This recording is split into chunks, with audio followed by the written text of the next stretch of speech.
Sa ulo ng ating mga nagbabagang balita. Sa gitna ng unti-unting pagbangon ng sandatahang lakas ng Pilipinas tungo sa mas makabagong panahon, isa sa mga kwento ng tahimik ngunit mahalagang tagumpay ay ang patuloy na paglawig ng ating Philippine Air Force sa larangan ng air attack capability.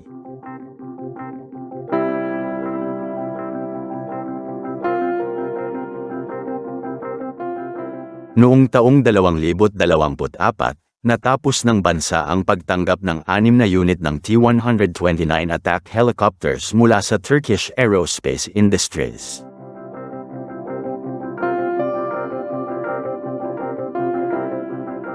Isa itong proyekto na sinimulan ilang taon na ang nakalipas, bunga ng mga aral at pangangailangan na lumitaw matapos ang mga matitinding labanan tulad ng Marawi Siege noong 2017. Isang digmaang nagpaalala kung gaano kahalaga ang pagkakaroon ng sapat na panghimpapawid na lakas na makatutulong sa mga sundalo sa lupa.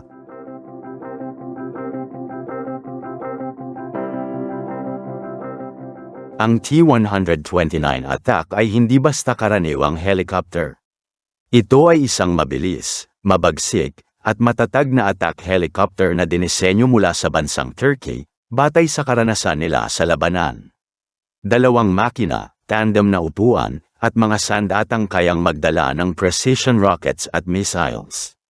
May kakayahan din itong lumipad sa iba't ibang kondisyon, sa ilalim ng matinding init o ulan, at kaya ring mag-operate sa kabundukan, isang katangian na akmang-akma sa kalupaan at klima ng ating bansa.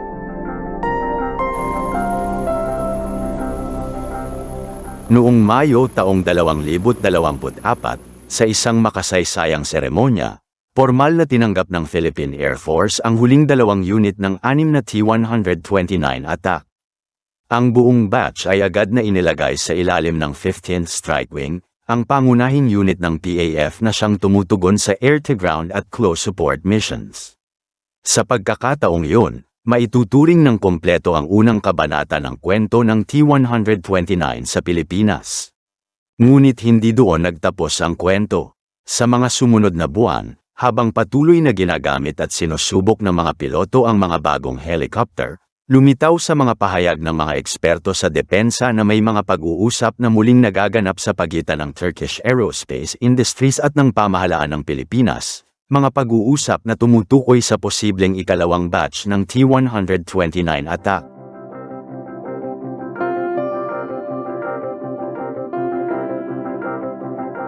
Ayon sa ulat ng Turkish defense expert na si Turan Oges, binanggit mismo ng Turkish Aerospace Industries General Manager na si Mehmet Demirglu na mahigit 100 T-129 helicopters na ang kanilang nagawa, at 76 dito ang naideliver na sa iba't ibang bansa. Dagdag pa niya, patuloy ang mga bidding activities at may mga follow-on talks kasama ang mga bansang gaya ng Pilipinas at Nigeria, na parehong kasalukuyang gumagamit ng T-129. Ang ibig sabihin nito, hindi pa man nalalaos ang unang batch ng ating mga helikoptero, may interes ng pinag-uusapan para sa karagdagang unit, isang hakbang na magpapalawak pa sa kapasidad ng ating Air Force. Sa likod ng mga talakayang ito ay isang mas malalim na dahilan. Alam ng pamunuan ng sandatahang lakas na ang pagtatanggol sa bansa ay hindi maaaring umasa lamang sa iilang unit. Kailangan ng redundancy, ng kakayahang tumugon sa higit sa isang lugar ng sabay-sabay. Ang dagdag na T-129 ay hindi lang dagdag makina, ito'y dagdag lakas, dagdag proteksyon, at dagdag kumpiyansa sa bawat misyon.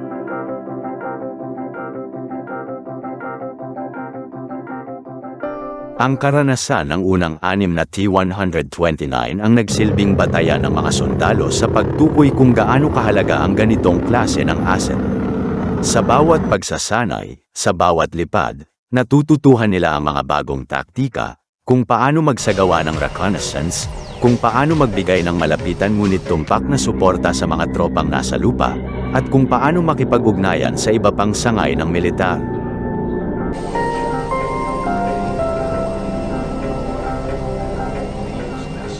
Kung matutuloy ang pangalawang batch, ito'y magpapahintulot sa PAF na mas palawakin ang deployment nito sa iba't ibang rehiyon ng bansa, mula sa mga kabundukan ng Mindanao hanggang sa mga karagatang kailangang bantayan sa kanluran. Ang ganitong hakbang ay malaking tulong sa mga plano ng pamahalaan para sa AFP Modernization Program, na layuning palakasin ang kakayahan ng bansa sa harap ng mga bagong hamon sa seguridad. Ngunit syempre, gaya ng lahat ng proyektong militar, may mga hamon ding kaakibat. Ang karagdagang helicopter ay nangangahulugan ng mas malaking budget para sa maintenance, training, at supply ng spare parts. Kailangan din ng mas maraming piloto at mekaniko na may sapat na pagsasanay. Dagdag pa rito, dapat tiyakin na ang mga pyesa at critical components ay may tuloy-tuloy na supply. Isang usaping teknikal ngunit napakahalaga sa pagpapatakbo ng mga kagamitan sa loob ng mahabang panahon.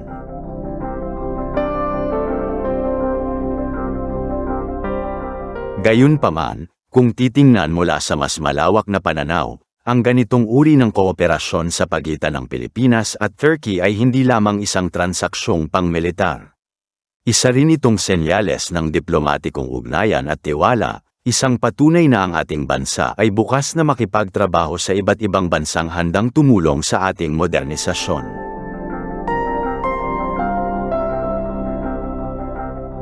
Sa ngayon, wala pang opisyal na kumpirmasyon mula sa Department of National Defense o sa Turkish Aerospace Industries hinggil sa pangalawang kontrata.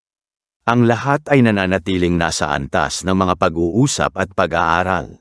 Ngunit ang mismong katotohanang may ganitong talakayan ay isang palatandaan na mas nakikita na ng mundo ang Pilipinas bilang isang bansang seryosong nag-i-invest sa sariling depensa. Habang patuloy na nililinang ng ating mga piloto ang kanilang kakayahan sa unang 6 na T-129, marahil ay unti-unti na ring hinuhubog ang susunod na yugto, ang pagdaragdag ng mas maraming attack helicopters na magsisilbing sandigan ng ating lakas panghimpapawid sa mga darating na taon. At kung tutuusin, ang kwentong ito ay hindi lamang tungkol sa mga makina, rotor, at armas. Ito'y kwento ng pagsisikap ng isang bansa na matagal nang nagnanais maging tunay na handa sa sariling pagtatanggol. Mula sa mga ulap ng Marawi hanggang sa himpapawid ng Luzon at Visayas, unti-unti nating nakikita ang isang modernong Philippine Air Force, isa na kayang makipantay, kayang tumugon, at kayang ipagtanggol ang ating kalayaan mula sa himpapawid. Kaya habang nagpapatuloy ang mga pag-uusap para sa posibleng ikalawang batch ng T-129 attack, isang bagay ang malinaw, ang laban para sa kapayapaan at seguridad ay hindi lamang nagaganap sa larangan ng digmaan, kundi sa patuloy na pagpapalakas, pag-aaral, at pakikipagtulungan. At sa bawat bagong helikopter ong lilipad sa langit ng Pilipinas, nakasakay doon ang pangarap ng isang sambayanan, ang pangarap ng isang bansang matatag, makabago, at handang ipagtanggol ang sarili.